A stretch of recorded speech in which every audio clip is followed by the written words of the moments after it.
We continue with flying shear, and if you look on YouTube, flying shear and rotary knife, they're always mentioned together.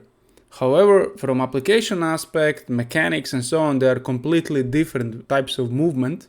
However, from PLC program point of view, they are technically identical. We will do minimum changes to our previous project where we did the rotary knife. We will create a new cam profile, but we will use existing rotary knife profile. So click on the rotary knife, right click, copy, and then on application, right click, paste. It's called immediately rotary knife 1, but let's call it flying shear. Do I want to change everything? Yes, double click. Then we open flying shear. Now we have this cam profile, and the only difference between this profile and flying shear profile is endpoint on our cam profile. So what we need to do is take this position back to 0. And that's it. After your synchronization phase is finished, you go back. Now let's call this in our PLC program. Flying shear. We will keep our visualization the same, and there is just one more thing that you should change, or you are going to change, or you are going to define differently. Your slave axis is now not modulo, so we are not continuously rotating in certain direction, and you would probably want to have also some kind of a software limit switches. So what you will do is select your axis as a finite axis.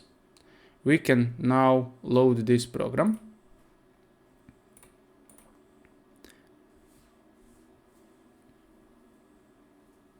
And we will reuse visualization and trace from rotary knife. So let's first close all of this. Let's run. Let's open multi-axis control. Let's open our trace. So we keep the same trace like we defined it in previous video.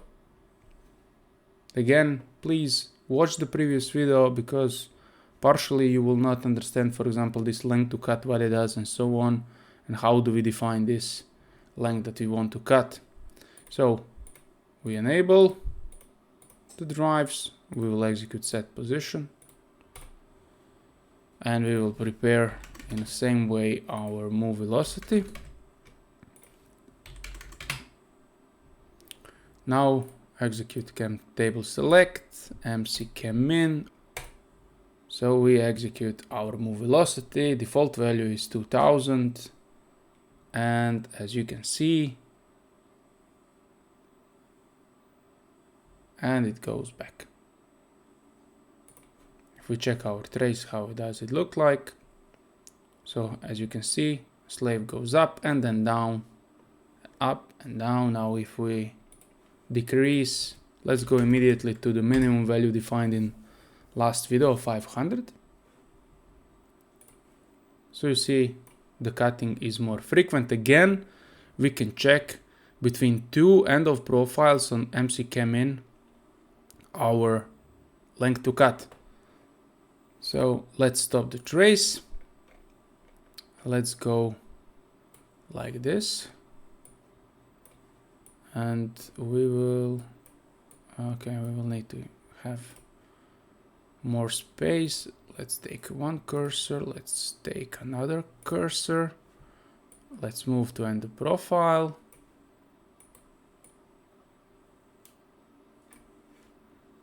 and as you can see, it's around 500. Okay, maybe my positioning can be better on the end of profile, but also we can put it somewhere in middle of synchronized phase.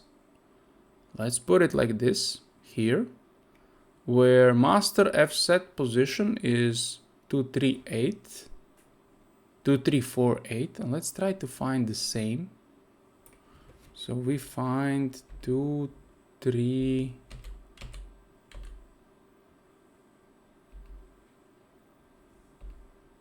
I can find 2340.